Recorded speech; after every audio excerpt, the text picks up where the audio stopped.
আসসালামু আলাইকুম।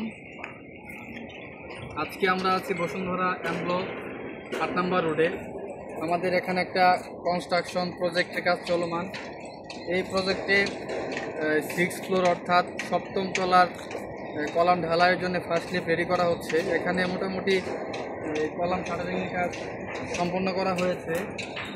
এখন কলামের শলের কাজ চলতেছে। আমরা দেখবো যে ভার্টিক্যাল শল আমরা আসলে কীভাবে চেক দিই।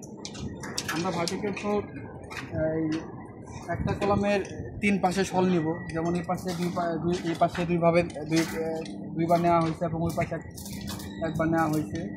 একটা কলামে 3 পাশে শল নেওয়া হলে কলামের অ্যালাইনমেন্ট মোটামুটি ঠিক থাকে।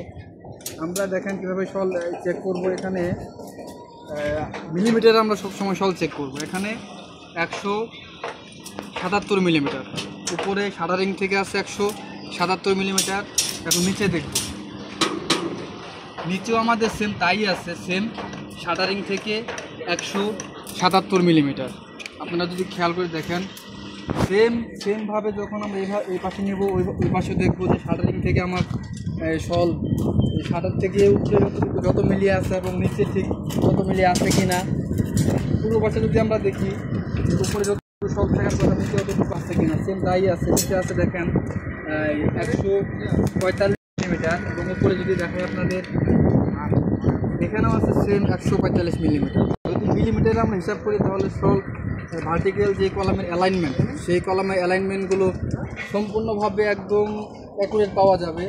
এবং সবচেয়ে গুরুত্বপূর্ণ বিষয় হচ্ছে আমরা যখন আউটসাইডে 6টা কলাম থাকবে, আউটসাইডে কলামগুলো যখন আমরা শল করবো তখন চেষ্টা করবো আউটসাইডে শল নিতে। এতে কী হয়, নিচের যে আমার এই কলামের অ্যালাইনমেন্ট, সেই আউটসাইডে কলামের অ্যালাইনমেন্টগুলো মাস্ট বি ঠিক থাকবে।